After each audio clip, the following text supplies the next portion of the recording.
So last class में हमने business economy का पार्ट 1 कंप्लीट किया था, राइट? हमने basically demand, forecasting of demand, demand से जुड़ी हुई इलास्टिसिटी ऑफ डिमांड, उसकी डिक्रीज वगैरह, ये सब हमने कंप्लीट किया था। आज की क्लास में जैसे कि मैंने बोला था कि हम यूटिलिटी के बारे में स्टार्ट करेंगे। आपका एक इम्पॉर्टेंट टॉपिक है यूटिलिटी से रिलेटेड।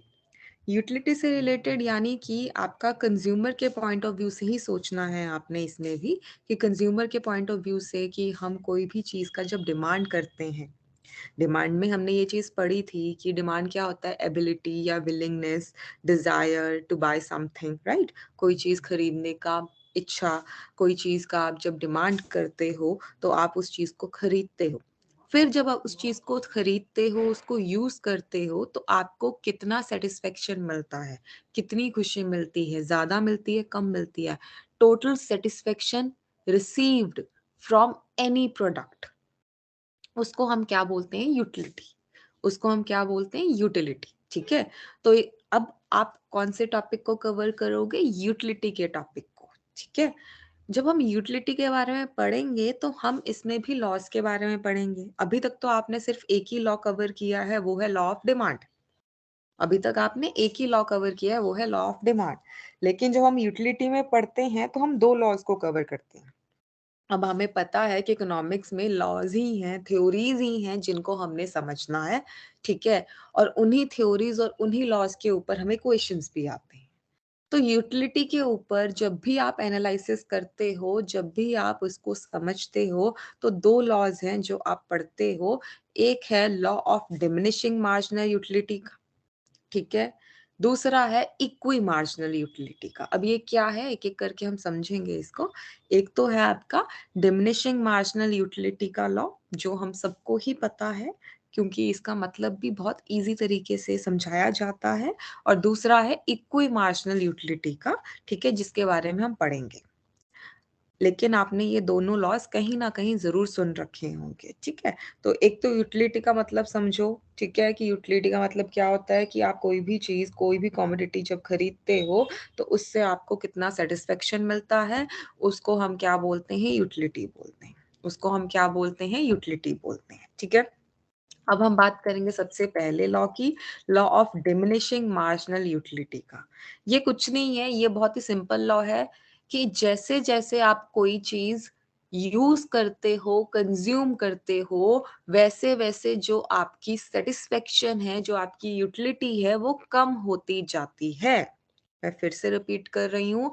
कोई भी चीज को लेकर आप सोच सकते हो, एग्जाम्पल तौर पर, कि कोई भी चीज, आप चाय के कप ही पी रहे हो, आप पानी का ग्लास ही पी रहे हो, चाहे आप कोई चॉकलेट ही खा रहे हो, मिठाई ही खा रहे हो, तो आप जैसे जैसे वो चीज खाओगे या पियोगे, आपका सेटिस्फेक्शन कम होता जाएगा। आपको बहुत प्यास लग रही है, मैंने एक ग्लास आपको पानी दिया, आपको अच्छा लगा, मैंने दूसरा ग्लास आपको पानी दिया, आपको ठीक लग रहा है, अब मैंने तीसरा दे दिया, तो तीसरा तो आपसे नहीं प्रॉपरली पिया जाएगा, चलो आप पी भी लिया, चौथा और मैं दे रही हूँ तो वो तो बिल्कुल नहीं पिया जाएगा। तो आपका जो पानी का यूटिलिटी है वो कम हो रहा है।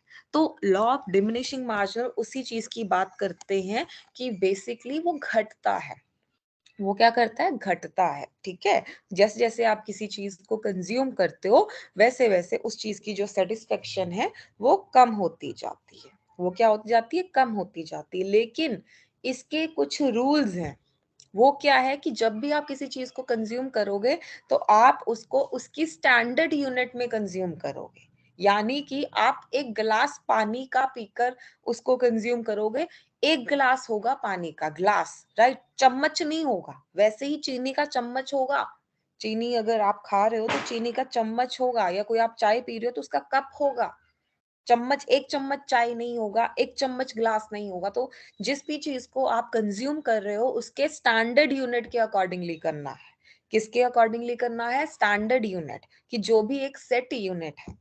फिर वो जो कंजम्पशन आप कर रहे हो, उस चीज को आप जो कंज्यूम कर रहे हो वो कंटिन्यूअसली होना चाहिए। ऐसा नहीं है ना कि मैंने आपको अभी एक गिलास पानी का दे दिया, फिर 1 घंटे बाद दे दिया, फिर 1 घंटे बाद, तब तो आप पी लोगे, तब तो आप पी लोगे आराम से। तो वो कंटिन्यूअसली होना चाहिए, तभी पता लगेगा ना कि भाई यूटिलिटी कम हो रही है। तो इस लॉ में ये दो कंडीशंस हैं या दो चीजें हैं जिनका ध्यान रखना पड़ता है, कि कंजम्पशन कंटिन्यूअसली होनी चाहिए और जो भी कमोडिटी होगा उसका स्टैंडर्ड यूनिट में होना चाहिए। ठीक है, क्लियर हुआ यहाँ तक, एक बारी बताएं। Yes ma'am. ठीक है, तो ये याद रखना। उसके बाद हम दूसरे लॉ के बारे में बात करेंगे, law of equi marginal utility का। ये थोड़ा सा अलग जरूर है लेकिन बात वही करेगा। आप कोई भी चीज को खरीदते हो तो आप पैसा देकर खरीदते हो। आप कोई भी कॉमोडिटी खरीदते हो, एक खरीदो या दो खरीदो या तीन खरीदो या चार खरीदो, चाहे जितने मर्जी खरीदो, आप उसको पैसा देकर ही खरीदोगे, राइट। और फिर हर एक कॉमोडिटी का मार्जिनल यूटिलिटी होगा। यूटिलिटी क्या होता है ये हमने देख लिया, लेकिन यूटिलिटी के टाइप्स होते हैं जिसको हम देखेंगे अभी आगे। टोटल यूटिलिटी, मार्जिनल यूटिलिटी, ठीक है। लेकिन इतना आप जरूर समझ सकते हो कि जब भी आप कोई भी कॉमोडिटी क्या करते हो, बेसिकली खरीदते हो, तो आपका जो यूटिलिटी है वो, और उस चीज का जो आपने प्राइस पे किया है वो, उसको आप क्या करोगे, डिवाइड करोगे। जैसे फॉर एग्जांपल आपने एक्स नाम का एक कॉमोडिटी खरीदा, तो एम यू एक्स को आप डिवाइड करोगे पी एक्स से। एम यू क्या है आपका, मार्जिनल यूटिलिटी उस प्रोडक्ट का। मार्जिनल यूटिलिटी कुछ नहीं है, अभी ऊपर आपने यूटिलिटी का, डिमिनिशिंग मार्जिनल यूटिलिटी का पढ़ा ना लॉ, कि क्या होता है कि किसी भी चीज को आप जैसे जैसे कंज्यूम करते हो वो आपका जो यूटिलिटी है वो कम होता जाता है। तो जब हम इक्वी मार्जिनल यूटिलिटी की बात करते हैं तो हम मार्जिनल यूटिलिटी उस प्रोडक्ट का, उसको डिवाइड करोगे उस प्रोडक्ट के प्राइस के साथ। और ये क्या कहता है कि जहां पर आपने एक प्रोडक्ट खरीदा है वहीं पर आपने दूसरा प्रोडक्ट खरीदा है, जब दोनों प्रोडक्ट का जो यूटिलिटी है वो इक्वल होगा, एक सामान्य होगा, उसको हम law of equi marginal utility मानेंगे। मैं फिर से रिपीट कर रही हूं, जब आप दो कॉमोडिटी को खरीदोगे, दोनों कॉमोडिटी का, ठीक है, टू कॉमोडिटीज का जो रिस्पेक्टिव प्राइस होगा या मार्जिनल यूटिलिटी होगी, ठीक है, वो अगर इक्वल होगा तो उसको हम क्या बोलेंगे, इक्वी मार्जिनल यूटिलिटी। और इससे हमें क्या समझ में आएगा कि जो हमारे पास पैसा था वो हमने इसी प्रोडक्ट्स के ऊपर, इसी गुड्स के ऊपर खर्चा, और हम सेटिस्फाइड हैं, हम सेटिस्फाइड हैं। ये चीज आपको ध्यान में रखनी है, ठीक है।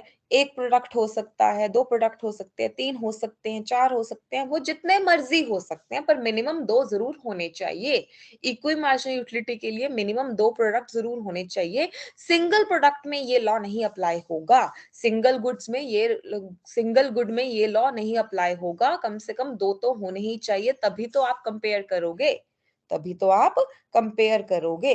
तो ये चीज आपको ध्यान में रखना है, ये चीज आपको ध्यान में रखना है, ठीक है। तो ये जो मैंने अभी आपको ये M U X divide by P X is equal to M U Y divide by P Y, ये जो मैंने अभी आपको बताया ये इंपॉर्टेंट है, ठीक है। और ये चीज आपको law of equi marginal utility का जो लॉ है वो भी बताता है, ठीक है। यहाँ तक क्लियर हुआ। देखो अभी यूटिलिटी के बारे में और आगे आप पढ़ोगे, ये सिर्फ आपने लॉ के बारे में पढ़ा है कि दो लॉ है भाई यूटिलिटी में, जो अलग अलग तरह से समझाते हैं कि किस तरह से यूटिलिटी के ऊपर हम क्या करते हैं, बेसिकली कंडीशंस को अप्लाई करते हुए देखते हैं कि कब उस प्रोडक्ट की यूटिलिटी कम होगी, कम होते होते जीरो हो सकती है, नहीं हो सकती है, नेगेटिव जा सकती है, नहीं जा सकती है, वो भी अभी आप देखोगे आगे। ठीक है, क्लियर हुआ? Yes ma'am. ओके। अब आपको यूटिलिटी के ना टाइप्स करने हैं, यूटिलिटी के टाइप्स करने हैं। Types in the sense marginal, total नहीं, कि यूटिलिटी कितने प्रकार की होती है। देखो यूटिलिटी होती है आपकी मेजर दो प्रकार की, मार्जिनल और टोटल अलग बात है, वो भी करोगे, लेकिन मेजर यूटिलिटी होती है दो प्रकार की। क्यों? क्योंकि ये बहुत इंपॉर्टेंट है आपके लिए समझना कि एक होती है ऑर्डिनल यूटिलिटी और एक होती है कार्डिनल यूटिलिटी। एक होती है ऑर्डिनल यूटिलिटी, एक होती है कार्डिनल यूटिलिटी। ये आपको ध्यान में रखना है। ऑर्डिनल यूटिलिटी में आप क्या करते हो, प्रेफर करते हो। ठीक है, ऑर्डिनल यूटिलिटी का जो ये आइडिया है, इसको आपको ऐसे समझना है कि ऑर्डिनल यूटिलिटी मतलब आप उसको काउंट नहीं कर सकते हो यूटिलिटी को, आप उसको प्रेफर कर रहे हो, जो हम इंडिफरेंस कर्व में देखने को हमें मिलता है। जितना भी इंडिफरेंस कर्व का आपका टॉपिक रहता है, आपका कंसेप्ट रहता है, वो ऑर्डिनल यूटिलिटी के बेस पर होता है। किस पर होता है? ऑर्डिनल यूटिलिटी के बेस पे होता है। इस पे आप क्या करते हो, ऑर्डिनल यूटिलिटी में आप प्रेफर करते हो, आप रैंक करते हो कि ये प्रोडक्ट मुझे इस प्रोडक्ट से ज्यादा चाहिए। ठीक है, और जो भी आप ऐसा रैंकिंग करते हो, प्रेफरेंस करते हो, वो आप अपनी सेटिस्फेक्शन को ध्यान में रखते हुए करते हो। क्यों? क्योंकि आप जो भी पॉइंट चूज करते हो उसमें आपको सेटिस्फेक्शन मिलता है। तो ये आप इंडिफरेंस कर्व में भी देखोगे। आपको मैं ये इसलिए बता रही हूँ क्योंकि आपको ये पता होना चाहिए कि इंडिफरेंस कर्व जो आप पढ़ोगे, उसका जो बेस रहता है, या इंडिफरेंस कर्व में जो हम यूटिलिटी यूज करते हैं, वो आपकी ऑर्डिनल यूटिलिटी होती है। इंडिफरेंस कर्व में जो आप यूटिलिटी यूज करते हो, वो आपकी कौन सी यूटिलिटी होती है? ऑर्डिनल यूटिलिटी होती है। ये आपको ध्यान में रखना है। ठीक है, और इस अप्रोच की कुछ अजम्पशंस भी होती हैं। ऑर्डिनल यूटिलिटी की जो अप्रोच है उसकी कुछ अजम्पशन भी होती है। ठीक है, बेसिकली यहाँ पर एक तो रैशनैलिटी, मतलब जो भी कंज्यूमर होगा वो लॉजिकल थिंकिंग वाला होगा। वो बेसिकली अपना जो उसका तर्क होगा हर चीज का, वो सही मानकर चलेगा, अपने लॉजिक्स के अकॉर्डिंगली वो बेवकूफ नहीं होगा। ठीक है, दूसरा, ऑर्डिनल यूटिलिटी में आप क्या करते हो, प्रेफरेंस देते हो, ऑर्डर देते हो, रैंकिंग करते हो गुड्स का या सर्विसेज का। और जब तक कंज्यूमर अपनी सेटिस्फेक्शन को अचीव नहीं कर देता, वो प्रेफरेंस देता रहता है। ये भी याद रखना है आपको। और इसमें मार्जिनल रेट ऑफ सब्स्टिट्यूशन का रोल आता है। वो कैसे? आपको अगर मैं एक पैसा दे रही हूँ 1000 रुपये और आपको बोल रही हूँ कि दो चीजें जाकर खरीद लाओ, तो वो आप डिसाइड करोगी कौन सी ज्यादा खरीदनी है, कौन सी कम खरीदनी है, या दोनों इक्वल खरीदनी है। अगर आप एक चीज को सब्स्टिट्यूट करके दूसरी को ज्यादा तवज्जो दे रहे हो, दूसरी के ऊपर ज्यादा पैसा खर्च रहे हो, तो आप ऐसा कर सकते हो अगर वो चीज आपको सेटिस्फेक्शन देती है। तो इसमें सब्स्टिट्यूशन भी चलती है, ये भी आपको ध्यान में रखना है। ठीक है, ये आपका इंडिफरेंस कर्व का जो चैप्टर होगा या टॉपिक होगा, आप उसमें भी पढ़ोगे। कई बार डायरेक्ट क्वेश्चन आ जाता है कि इंडिफरेंस कर्व में कौन सी यूटिलिटी का अप्रोच अप्लाई किया जाता है, तो आपको पता होना चाहिए ऑर्डिनल। कौन सी? ऑर्डिनल। ठीक है, यहां तक क्लियर हुआ? Yes ma'am. दूसरा होता है आपका कार्डिनल। कार्डिनल कुछ नहीं है, कार्डिनल मतलब जहां पर आप नंबरिंग कर रहे हो, जहां पर आप काउंटिंग कर रहे हो कि 1 गिलास पानी, 2 गिलास पानी, 3 गिलास पानी, 1 कप चाय, 3 कप चाय, 5 कप चाय, जितने भी है वहां पर आपकी काउंटिंग चलती है। आपने ऊपर दो लॉज पढ़े, इक्वी मार्जिनल यूटिलिटी का, आपने पढ़ा डिमिनिशिंग मार्जिनल यूटिलिटी का। ये कार्डिनल यूटिलिटी एनालिसिस के ऊपर बेस्ड है। जो आपने ऊपर 2 लॉज पढ़े वो आपके कार्डिनल यूटिलिटी एनालिसिस के ऊपर बेस्ड है, ठीक है? और इसमें भी जो कंज्यूमर होता है वो रैशनल होता है, ठीक है? इसमें आप नंबर्स में कैलकुलेट करते हो, यहीं पर कन्फ्यूजन होती है हमें कि कहाँ पर प्रेफ़रेंस में काउंट किया सॉरी कहाँ पर प्रेफ़रेंस या रैंकिंग की जाती है या कहाँ पर नंबर वाइज़ हम क्या करते हैं, काउंट करते हैं। तो वहीं पर आपको क्लैरिटी होनी चाहिए कि भई ऑर्डिनल यूटिलिटी आईसी कर्व के साथ जो चीज़ जुड़ी हुई है, वहाँ पर प्रेफ़रेंस होंगे, ठीक है? और जो चीज़ आपकी बेसिकली किसके साथ जुड़ी हुई है अ, इसके साथ basically law of equi marginal utility के साथ या फिर आपकी डिमिनिशिंग मार्जिनल यूटिलिटी के साथ, ठीक है? तो वो आपकी बेसिकली क्या है? वो क्या है आपकी बेसिकली कार्डिनल यूटिलिटी है। कौन-सी यूटिलिटी है? कार्डिनल यूटिलिटी है, ठीक है? तो ये आपको समझना है, ओके? ये दोनों चीज़ों में कन्फ्यूज़ मत होना, ये आपको पता होना चाहिए, ओके? और यहाँ पे एक और चीज़ जो मैं आपको समझा रही हूँ कि कोई भी चीज़ हम यूज़ करते हैं, आपको भी पता है कि उस चीज़ को अगर आप यूज़ करते रहोगे तो यूटिलिटी कम होती जाती है, हमें वो चीज़ कम पसंद आने लग जाती है ना? वो मैंने एग्ज़ाम्पल भी दी। लेकिन मनी, पैसा, उसकी जो मार्जिनल यूटिलिटी है वो कांस्टेंट रहती है।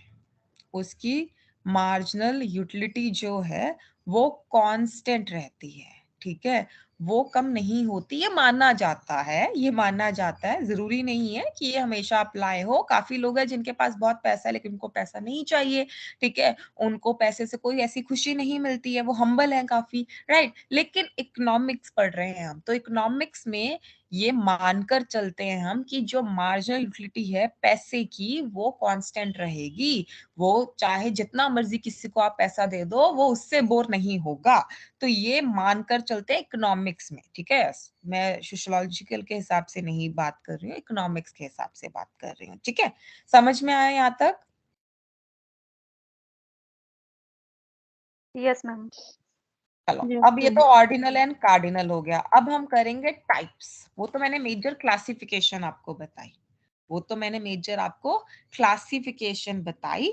अब हम करेंगे टाइप्स। जैसे टोटल यूटिलिटी, मार्जिनल यूटिलिटी के बारे में हम बात कर रहे थे, जहां पर आपको और अच्छे से चीजें क्लियर होंगी जो अभी तक आपने पढ़ी।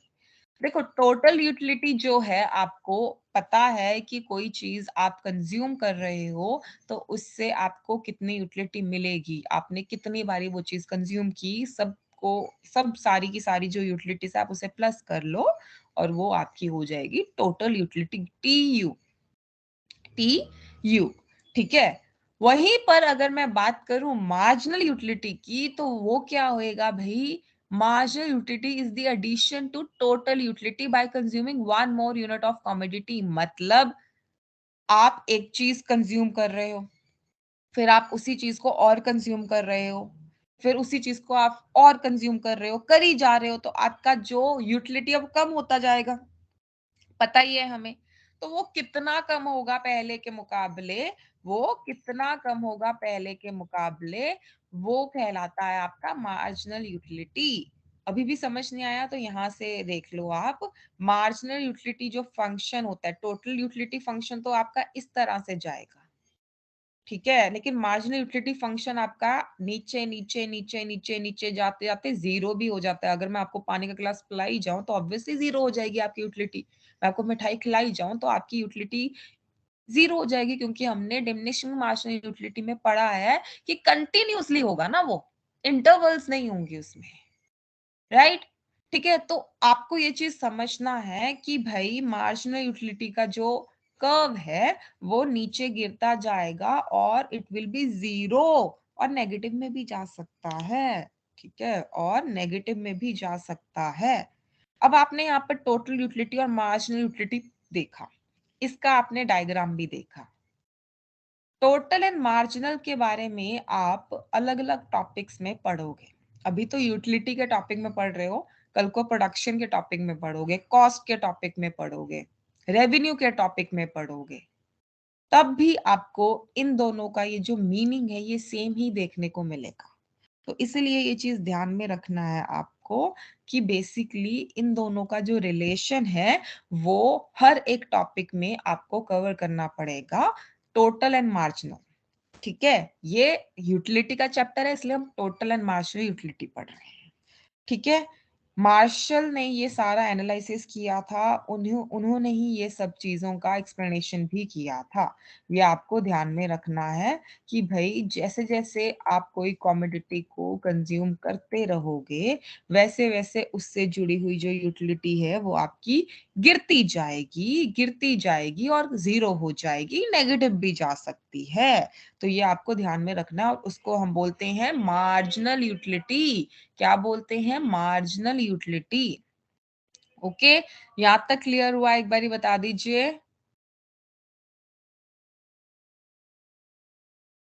Yes ma'am. Yes ma'am.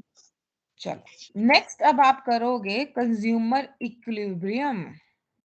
क्या करोगे? Consumer equilibrium. अभी आप यूटिलिटी एनालिसिस ही कर रहे हो, इंडिफरेंस कर्व पे नहीं जा रहे हो। तो अभी आप कार्डिनल यूटिलिटी का ही पढ़ोगे, ऑर्डिनल यूटिलिटी का नहीं पढ़ोगे। और कार्डिनल यूटिलिटी में नंबर्स को काउंट किया जाता है, ऑर्डिनल में प्रेफरेंस रैंक दिए जाते हैं। तो अब हम पढ़ेंगे कंज्यूमर इक्विलिब्रियम। कंज्यूमर इक्विलिब्रियम कि कंज्यूमर जो है हमारा, जब वो कमोडिटीज को क्या करता है, यूज करता है, तो उसे कैसे सेटिस्फेक्शन मिलती है, जो मैंने आपको ऊपर भी बताया। एक केस होगा जहां पर आप एक ही कमोडिटी को यूज करोगे, एक केस होगा जहां पर आप सिर्फ और सिर्फ सिंगल कमोडिटी यूज कर रहे हो, कंज्यूम कर रहे हो, रादर सिंगल कमोडिटी कंजम्पशन। क्या? Single commodity consumption. लेकिन एक है आपका मल्टीपल कमोडिटी कंजम्पशन, जहां पर आप एक से ज्यादा, जैसे एक्स और वाई के बारे में हमने ऊपर देखा, कौन से? इक्वी मार्जिनल यूटिलिटी के लॉ में। तो ये इक्वी मार्जिनल यूटिलिटी का जो लॉ है वो मल्टीपल कमोडिटीज के केस में लगेगा। तो ये आपको ध्यान में रखना है। ठीक है, लेकिन सिंगल कमोडिटी केस भी हो सकता है। तो अगर सिंगल कमोडिटी केस है आपका, तो आपको वहां पर बीइंग अ कंज्यूमर इक्विलिब्रियम मतलब आपको मैक्सिमम सेटिस्फेक्शन कौन से पॉइंट पे मिलेगी? जब जो आपका प्राइस आपने पे किया है किसी भी कमोडिटी के लिए और आपकी जो मार्जिनल यूटिलिटी है उसी कमोडिटी की, वो जब सेम होगी। मैं फिर से रिपीट कर रही हूँ, सिंगल कमोडिटी यूज में जब आप एक ही चीज को खरीद रहे हो तो आपकी जो यूटिलिटी है वो किस तरह से कैलकुलेट की जाएगी कि आपका जो मार्जिनल यूटिलिटी है उसी चीज का वो इक्वल है प्राइस के जो आपने उसके लिए पे किया है। MU X is equal to P। P मतलब price, MU X is equal to P। ठीक है, ये चीज आपको ध्यान में रखनी है। ये आपका कहलाता है सिंगल कमोडिटी केस या one commodity case with one use, with single use. ठीक है, वहीं पर अगर हम बात करें मल्टीपल कमोडिटीज की, वहीं पर अगर हम बात करें मल्टीपल कमोडिटीज की, सेवरल कमोडिटीज की, एक से ज्यादा की, तो इस केस में आपका जो होगा MU X का, MU Y का, Z का, जितने भी कमोडिटीज होंगे equal to MU of money, मतलब जितना आपने पैसा खर्चा है, जितना आपने पैसा खर्चा है। ये चीज आपको ध्यान में रखनी है, जैसे हमने इक्वी मार्जिनल यूटिलिटी के केस में किया था कि MU X divide by PX is equal to MU Y divide by PX is equal to MU M। MUM क्या है? मार्जिनल यूटिलिटी ऑफ मनी, जो आपने पैसा खर्चा है, चाहे मल्टीपल कमोडिटीज में 2 हो, 3 हो, 4 हो, वो केस टू केस डिफर करता है। लेकिन जब भी ऐसा होगा तो बात की जाएगी किस चीज की? इक्विलिब्रियम की, राइट, सेटिस्फेक्शन की, मैक्सिमम सेटिस्फेक्शन की। तो वो इस पॉइंट पे होएगा। क्लियर हुआ यहां तक? एक बारी बताएं। मैम ये दोबारा से समझाना एक बारी। मल्टीपल कॉमोडिटीज का केस है ये, जहां पर आप एक से ज्यादा कॉमोडिटी को परचेज कर रहे हो मार्केट से, बीइंग अ कंज्यूमर। तो जब भी आप किसी भी कॉमोडिटी को परचेज करोगे तो उसकी मार्जिनल यूटिलिटी तो होगी। मार्जिनल यूटिलिटी उस कॉमोडिटी की, से फॉर एग्जांपल एक्स की, फिर मार्जिनल यूटिलिटी ऑफ वाई की, फिर मार्जिनल यूटिलिटी ऑफ जेड की, सो ऑन, मल्टीपल कॉमोडिटीज। ये सब जितने भी आप खरीद रहे हो, ये सब जब आपके मनी के इक्वल होंगे। मनी के इक्वल मतलब बात तो वहीं पर आ गई ना कि आपने जितना पैसा खर्चा आपको उतना ही मार्जिनल यूटिलिटी मिला। जितनी भी कॉमोडिटीज है, आपने जितना उनके ऊपर पैसा खर्चा वो आपके एमयू ऑफ मनी के इक्वल आ गया। मतलब जितना आपने पैसा उनके ऊपर खर्चा, ठीक है, वो आपके बेसिकली इक्वल है। तो उस पॉइंट पे आप क्या होंगे, सेटिस्फाई होंगे। उस पॉइंट पे आप क्या होंगे, बेसिकली इक्विलिब्रियम की कंडीशन पे होंगे। बात कुछ नहीं है, एमयू एक्स मतलब मार्जिनल यूटिलिटी एक्स की जब मार्जिनल यूटिलिटी y के इक्वल होएगी, और इन दोनों की यूटिलिटी जब आपके खर्चे हुए पैसे मतलब मनी की यूटिलिटी के ऊपर होगा, तो वो जो पॉइंट होगा उस पॉइंट को हम क्या बोलेंगे, इक्वी मार्जिनल पॉइंट। मतलब उस पॉइंट को हम क्या बोलेंगे कि ये पॉइंट इक्विलिब्रियम का है। किसके लिए, बेसिकली किसके लिए, कंज्यूमर के लिए। किसके लिए, कंज्यूमर के लिए। ठीक है, अभी थोड़ा सा क्लियर हुआ? Yes ma'am. ओके, ये चीज आपको ध्यान में रखना है।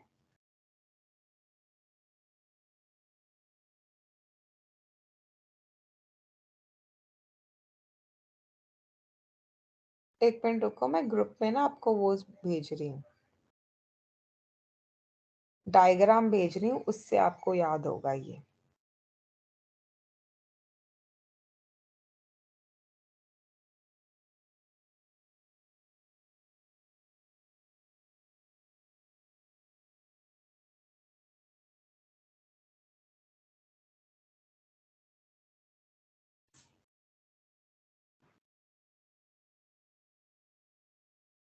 मैं आपको ग्रुप में ना ये भेजा है मैंने, एक बार चेक कर लेना।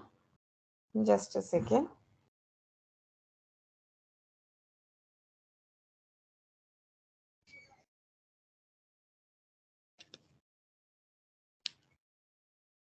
ओके, चेक करना, ठीक है। नेक्स्ट अभी, क्योंकि इसके बाद आपने करना है इनडिफरेंस कर्व का। इसके बाद आपने करना है इनडिफरेंस कर्व। मैंने 2 कॉमोडिटी केस का आपको भेजा है ग्रुप में, वो चेक कर लेना आप, ठीक है, डायग्राम। उससे आपको और क्लैरिटी हो जाएगी। डायग्राम मतलब कुछ नहीं है, अगर आप चेक करोगे उससे तो वो दोनों ही कॉमोडिटीज की बात कर रहा है, ठीक है। एंड एक पॉइंट है जहां पर दोनों मिल रही हैं, तो वो पॉइंट क्या कहलाएगा, आपका इक्विलिब्रियम का पॉइंट, ठीक है। क्लियर हुआ अभी? हो गया ना क्लियर? Yes ma'am. चलो नेक्स्ट आ जाओ।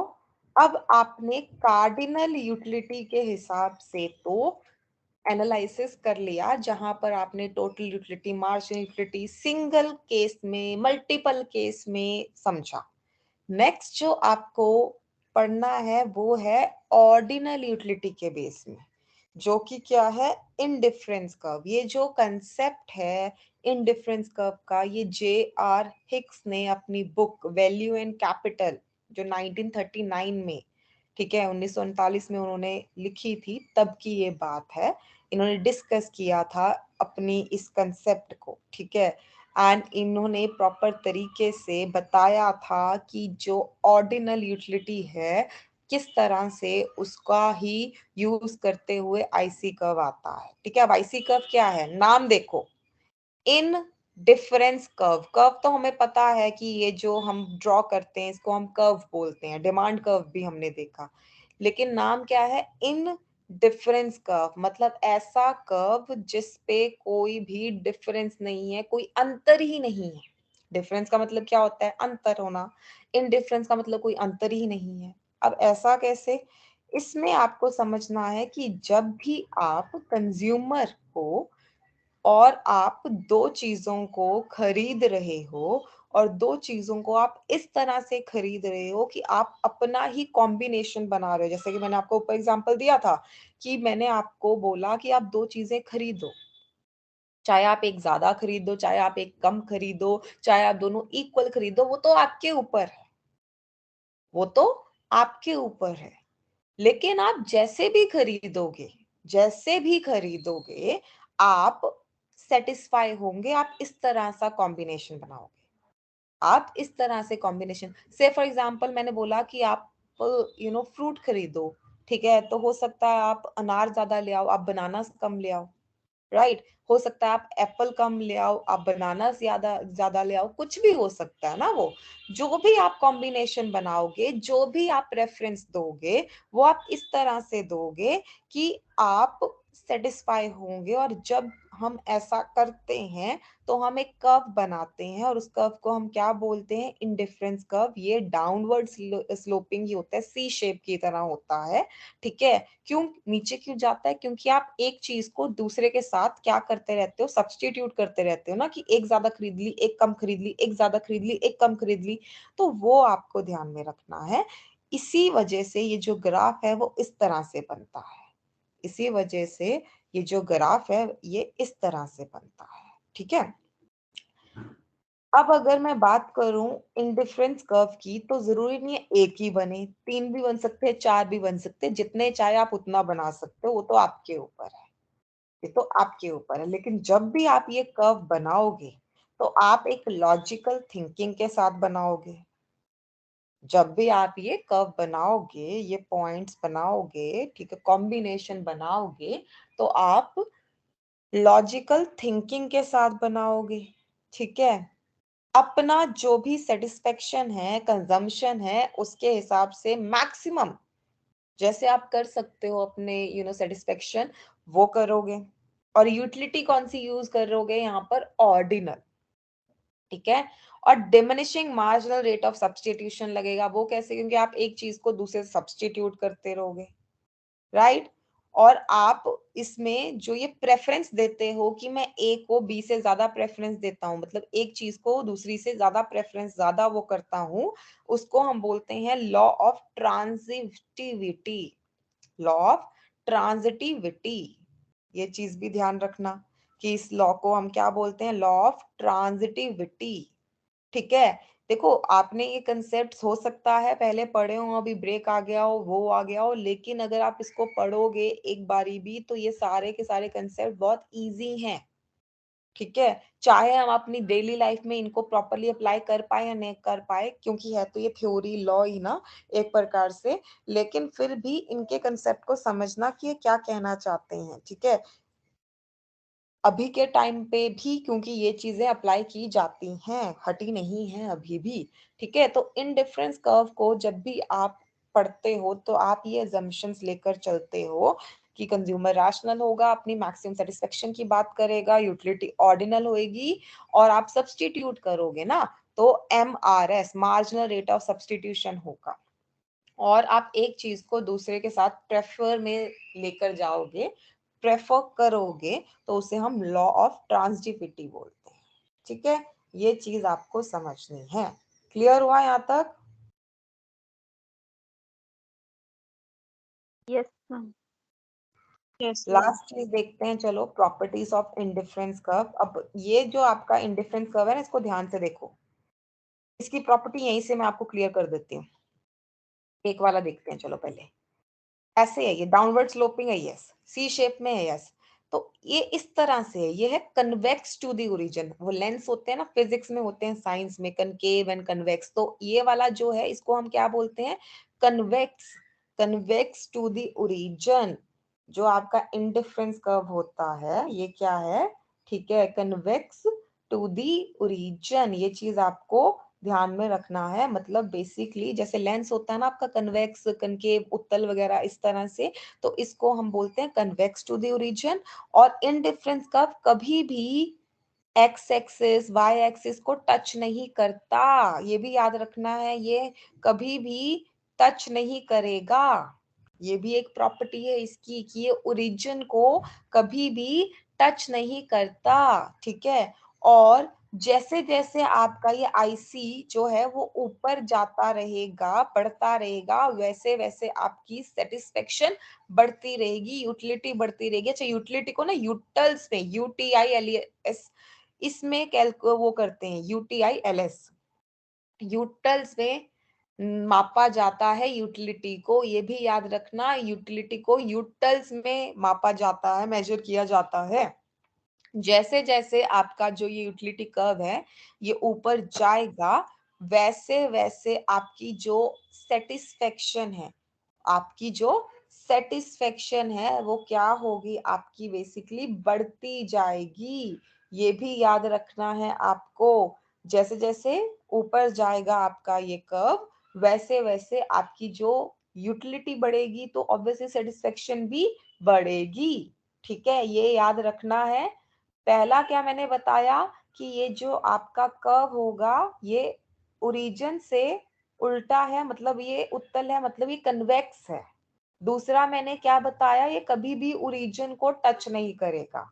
तीसरा मैंने क्या बताया कि जैसे जैसे ये कर्व आपके बढ़ते जाएंगे ऊपर, वैसे वैसे यूटिलिटी बढ़ती जाएगी। यूटिलिटी को यूटल्स में मेजर करते हैं, ये भी याद रखना। यूटिलिटी को यूटल्स में मेजर करते हैं, ये याद रखना। और ये जो कर्व होंगे आपके, ये आईसी कर्व्स ही है ना आपके, इंडिफरेंस कर्व है, ये कभी भी एक दूसरे के साथ टकराएंगे नहीं, इंटरसेक्ट नहीं करेंगे, एक दूसरे के साथ नहीं मिलेंगे। ये भी याद रखना है आपको, ये अलग अलग रहेंगे। ठीक है, ये सारी मैं आपको प्रॉपर्टीज करा रही हूँ, इसके ऊपर ही क्वेश्चन आ जाता है।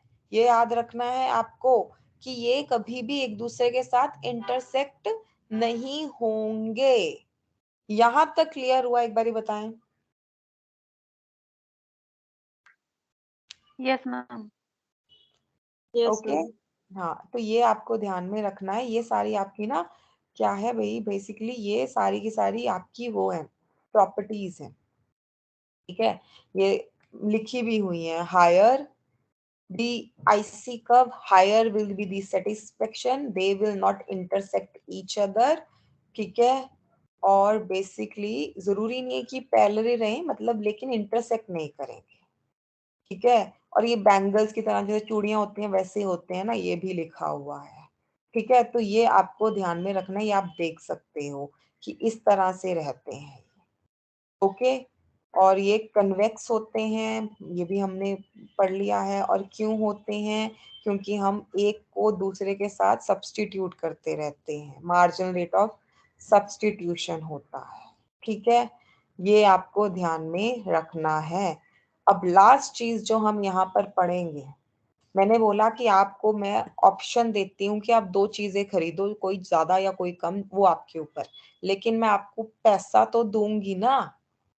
बजट तो एक हम रखेंगे ना, कंज्यूमर बजट तो रखते हैं, तो बजट लाइन भी होती है आपकी। बजट लाइन, ये चीज ध्यान में रखना, क्या होती है, बजट लाइन। ठीक है, ओके, बजट लाइन जो होती है, अब ये ध्यान से सुनना, बजट लाइन आपकी ऑब्वियसली एक स्ट्रेट लाइन होती है, और बजट मतलब पैसा तो जीरो भी हो सकता है, इसलिए वो टच करता है। ध्यान से सुनना, पैसा तो जीरो भी हो सकता है, इसलिए वो टच भी कर सकता है। ठीक है, अब जो आपका आईसी कर्व है, मतलब जो आपका कॉम्बिनेशन आपने बनाया है, वो प्रॉपर कब माना जाएगा, जब वो आपके बजट के ऊपर इंटरसेक्ट करेगा। मैंने आपको बोला दो चीजें खरीद लो, ये लो 1000 रुपए, तो आप 1000 रुपए के विद इन अगर दोनों चीजों का प्रॉपर एक पॉइंट बनाकर ले आए, प्रॉपर एक अपना कॉम्बिनेशन बना लिया आपने, और वो बजट पूरा खर्च भी दिया आपने 1000 में ही, तो वो आपका क्या बोला जाएगा, ऑप्टिमल कंजम्पशन। मतलब कि आपने एक प्रॉपर तरीके से चीजों को कंज्यूम किया है। वहीं पर अगर मैंने 1000 रुपए दिया, आपने 2000 खर्च दिया, अब वो तो आप बजट के बाहर चले गए, तो वो तो गलत होगा। वही मैंने आपको 1000 रुपए दिए, आपने सिर्फ 500 खर्चे, वो भी तो गलत होगा। पूरे खर्चने हैं, वो भी गलत होगा, पूरे खर्चने हैं। तो जब भी आप आईसी कर्व के बारे में पढ़ते हो, तब आपको बजट लाइन को प्राइस लाइन भी बोल देते हैं, बजट लाइन को प्राइस लाइन भी बोल देते हैं। और बजट को एक कांस्टेंट मतलब एक रुकावट मानते हैं हम।